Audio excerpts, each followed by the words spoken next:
اللہ اللہ اللہ اللہ اللہ اللہ رب العزت نے قرآن کریم میں 8 صفات بیان فرمائی کہ جس بندے کے اندر بھی وہ 8 صفت ہوگی وہ جنت الفردوس کے اندر داخل ہوگا۔ گویا کہ جنت میں داخلے کے لیے ایمان والے کے اندر ان 8 صفات کا ہونا بہت ضروری ہے۔ 18واں پارہ میں اللہ تعالیٰ نے ترتیب کے ساتھ ان 8 چیزوں کو بیان فرمایا۔ سب سے پہلی چیز اللہ رب العزت نے ارشاد فرمایا قد افلح المؤمنون الذین هم فی صلاتهم خاشعون، کہ کامیاب ہو گیا وہ شخص کہ جس نے ایمان قبول کر لیا، یعنی ایمان والے کامیاب ہو گئے۔ تو گویا کہ کامیابی کے لیے سب سے پہلی چیز اللہ رب العزت نے ایمان کو بیان فرمایا۔ یہی وجہ ہے کہ روایت میں آتا ہے کہ کل قیامت کے دن یہ اللہ رب العزت کی جانب سے اعلان ہوگا کہ جس کے دل کے اندر رائی کے دانے کے برابر بھی ایمان ہے، اس شخص کو جنت کے اندر داخل کر دیا جائے۔ اس دن ایمان کا اندازہ ہوگا، ایمان کی قدر کا پتہ چلے گا، اور ایمان کی اہمیت کا اندازہ اس دن ہوگا جس دن اللہ کی جانب سے اعلان ہوگا کہ رائی کے دانے کے برابر بھی کسی کے دل میں ایمان ہے، اسے جنت کے اندر داخل کر دیا جائے۔ تو سب سے پہلی چیز کامیابی کے لیے اللہ رب العزت نے ایمان کو بیان فرمایا۔ دوسری چیز فرمایا والذین هم فی صلاتهم خاشعون، کہ وہ لوگ جو نماز کے اندر خشوع اور خضوع اختیار کرتے ہیں۔ تو خشوع اور خضوع کیا؟ خشوع کہتے ہیں ظاہری جسم کو جھکا دینا، سر کو جھکا دینا، کمر کو جھکا دینا، سر کو زمین پر ٹیک دینا، یہ خشوع کہلاتا ہے۔ اور خضوع یہ ہے کہ دل کو اللہ کی طرف متوجہ کر دینا۔ تو نماز اس طریقے سے ادا کرے کہ ہمارے ظاہری اعضاء بھی اللہ کے سامنے جھکے ہوئے ہوں اور ہمارا دل بھی اللہ کی طرف متوجہ ہو۔ آج ہمارے اندر سے خشوع بھی ختم ہو چکا ہے اور خضوع بھی ختم ہو چکا ہے۔ آج ہم بظاہر نماز میں کھڑے ہوتے ہیں لیکن دھیان اور توجہ اللہ کی طرف نہیں ہوتی۔ کسی کی توجہ اس کے کاروبار میں ہوتا ہے، کسی کی توجہ اس کی بیوی اور بچوں کی طرف ہوتا ہے، کسی کی توجہ دوست اور احباب کی طرف ہوتا ہے، کسی کی توجہ کھیل اور کود کی طرف ہوتا ہے۔ یہی وجہ ہے نماز کے جو اثرات مرتب ہونے چاہیے، نماز کے اندر جو ایک اثر ہے ان الصلاۃ تنہی عن الفحشاء والمنکر، کہ نماز انسان کو بے حیائی اور برائی سے روک دیتی ہے، وہ اثر مرتب نہیں ہو رہا ہے کیونکہ ہماری نمازوں میں خشوع اور خضوع مفقود ہو چکی ہے۔ اللہ کے نبی صلی اللہ علیہ وسلم کے زمانے میں ایک صحابی نے شکایت کیا کہ اللہ کے رسول صلی اللہ علیہ وسلم، یہ فلاں شخص جو آپ کی مجلس میں آتا ہے، دین کی باتیں سنتا ہے، آپ کی صحبت میں بیٹھتا ہے، بڑا نیک آدمی ہے، نمازی آدمی ہے، 5 وقت کی نمازیں پڑھتا ہے، لیکن یہ اللہ کے نبی صلی اللہ علیہ وسلم یہ چوری بھی کرتا۔ تو اللہ کے نبی صلی اللہ علیہ وسلم نے ارشاد فرمایا ان قریب ان کی نماز اس کو چوری سے روک دے گی۔ تو دوسری خوبی اللہ تعالیٰ نے یہ بیان فرمائی کہ ایمان والے کے اندر خشوع اور خضوع ہو ان کی نمازوں کے اندر۔ تیسری چیز فرمایا والذین هم عن اللغو معرضون، وہ لوگ جو لغو اور بیکار باتوں سے اپنے آپ کو بچاتے ہیں۔ یہ لغو کیا ہے؟ لغو کی بہت سی قسمیں۔ مثال کے طور پہ سمجھنے کے لیے میں یہ عرض کر رہا ہوں، جیسے آج کے زمانے میں ہماری نوجوان نسلیں گیم کے اندر ملوث ہیں، نہ اس سے دین کا کوئی فائدہ ہے، نہ اس سے دنیا کا کوئی فائدہ ہے، وقت کے ضائع کرنے کے علاوہ کچھ ہاتھ نہیں آتا، اس کو لغو قرار دیا جاتا ہے۔ اسی طریقے سے ہم نے دیکھا ہے بہت سے وہ لوگ جو نمازی ہیں، صف اولیٰ کے اندر نماز ادا کرتے ہیں، لیکن جب مسجد سے باہر آتے ہیں تو سڑکوں کے اوپر اور چوراہوں کے اوپر کھڑا ہو کر کے نعوذ باللہ علیہ باللہ دوسروں کی غیبت کرتے ہیں، دوسروں کی برائیاں کرتے ہیں اور نشہ کی چیزیں استعمال کرتے ہیں۔ نہ صرف اس سے اپنا نقصان ہے بلکہ اس سے ہمارا دین بھی بدنام ہوتا ہے، نماز بھی بدنام ہوتا ہے، اسلام بھی بدنام ہوتا ہے کہ ارے یہ تو نمازی آدمی ہے اور سڑکوں کے اوپر اور چوراہوں کے اوپر نشہ کر رہا ہے، دوسروں کی برائیاں کر رہا ہے۔ یہ بیکار قسم کی چیزیں ہیں، ان سے احتیاط کرنا اور بچنا ہر ایمان والوں کے لیے لازم اور ضروری ہے۔ اسی لیے اللہ تعالیٰ نے تیسری صفت یہ بیان فرمائی، والذین هم عن اللغو معرضون، وہ لوگ جو لغویات سے اور بیکار قسم کی باتوں سے اپنے آپ کو بچاتے ہیں۔ چوتھی چیز فرمایا والذین هم للزکاة فاعلون، وہ لوگ جو زکوٰۃ ادا کرتے ہیں۔ اللہ تعالیٰ نے اپنے فضل سے، اپنے کرم سے ہمیں مال عطا فرمایا، دولت نصیب کی، ثروت عطا فرمائی، تو اللہ نے صاحب نصاب لوگوں کے اوپر زکوٰۃ نکالنا فرض قرار دیا ہے۔ تو جو لوگ اپنے مال کی زکوٰۃ نکال دیتے ہیں گویا کہ وہ اللہ کے حکم کے اوپر عمل کرتے ہیں، گویا کہ وہ اللہ کے احکامات کے اوپر عمل کرتے ہیں۔ اسی لیے اور جنت میں داخلے کے لیے بھی اللہ تعالیٰ نے یہ چوتھی صفت بیان فرمائی، والذین هم للزکاة فاعلون، جو لوگ اپنے مال کی زکوٰۃ ادا کرتے ہیں۔ اس کے بعد اللہ تعالیٰ نے فرمایا والذین هم لفروضهم حافظون الا على ازواجهم او ما ملكت ايمانهم فانهم غير ملومين فمن ابتغى وراء ذلك فاولئك هم العادون۔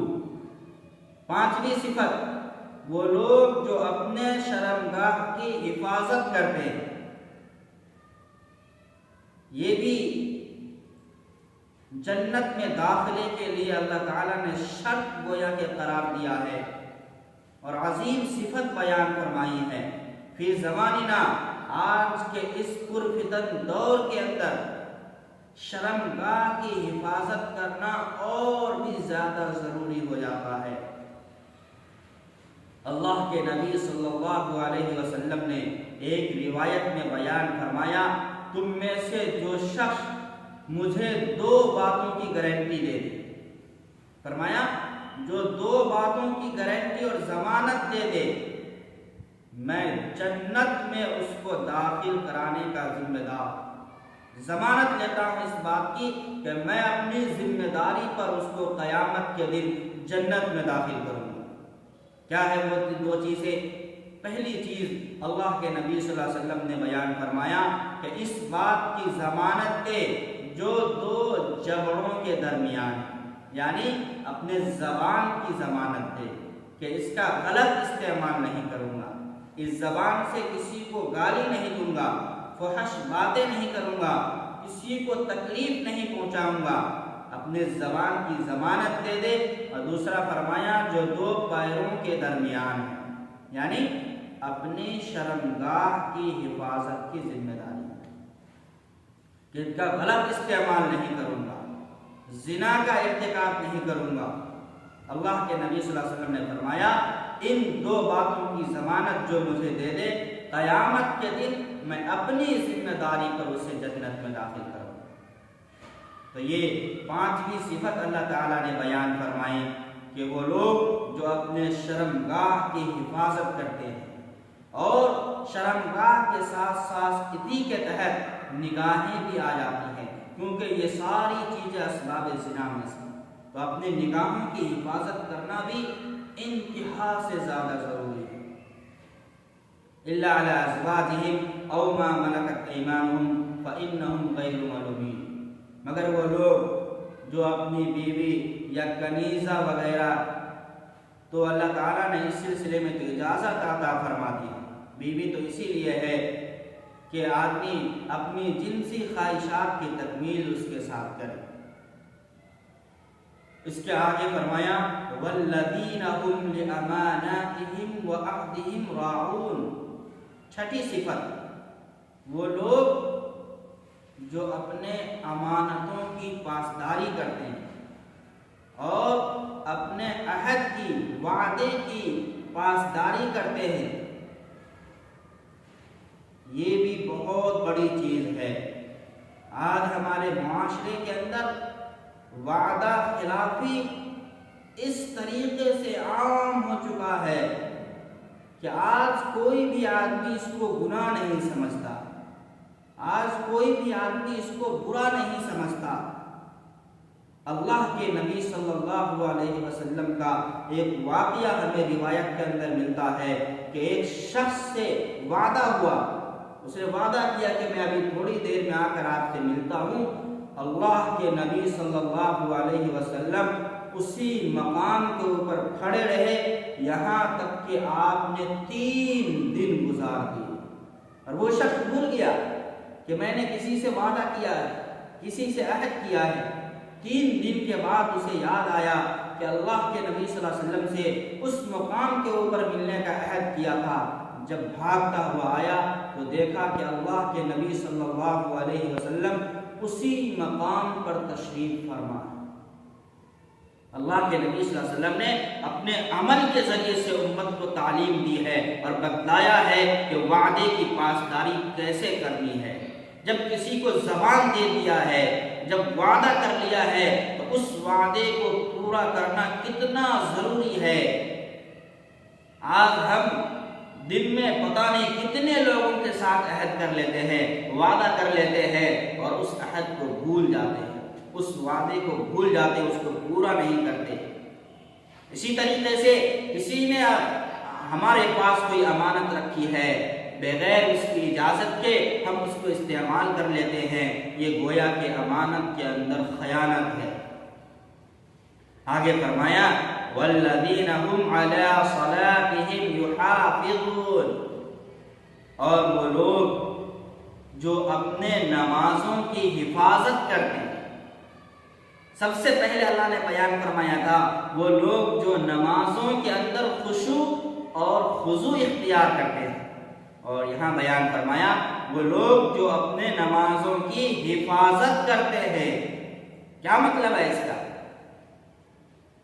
اس کا مطلب یہ ہے وہ لوگ جو اپنے نمازوں کو پابندی کے ساتھ ادا کرتے ہیں۔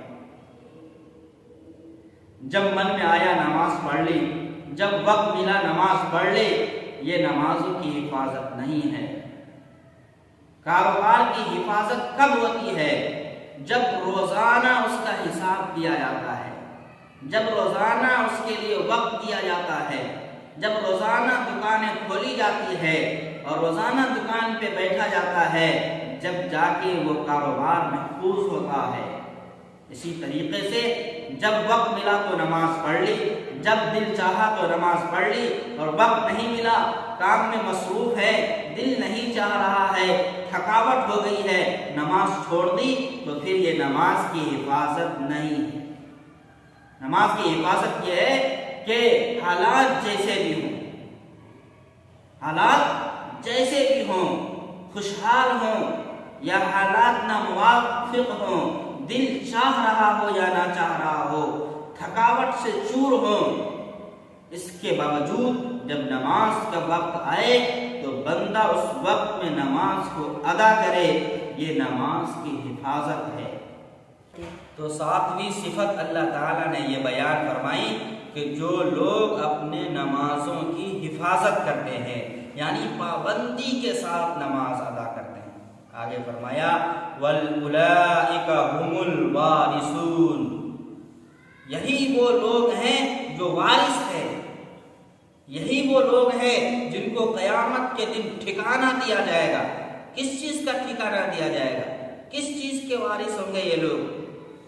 اولئک هم الوارثون الذین یرثون الفردوس ہم فیہا خالدون، جنت الفردوس کے مستحق اور جنت الفردوس کے وارث یہی وہ لوگ ہیں جن کے اندر یہ خوبیاں ہیں، اور یہ لوگ ہمیشہ جنت کے اندر رہیں گے۔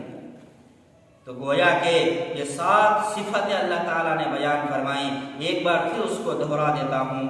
سب سے پہلی چیز اللہ تعالیٰ نے بیان فرمایا وہ لوگ، وہ ایمان والے جو نماز کو خشوع اور خضوع کے ساتھ ادا کرتے ہیں، اور وہ لوگ جو بیکار قسم کی باتوں سے، لغویات سے اپنے آپ کو بچاتے ہیں، وہ لوگ جو زکوٰۃ ادا کرتے ہیں، وہ لوگ جو اپنے شرمگاہوں کی حفاظت کرتے ہیں، اپنے نگاہوں کی حفاظت کرتے ہیں، اپنے جسم کے دوسرے اعضاء کی حفاظت کرتے ہیں، نہ زبان سے کسی کو تکلیف دیتے، نہ اپنے ہاتھ سے کسی کو تکلیف دیتے، ہر طریقے سے اپنے آپ کو محفوظ رکھتے ہیں۔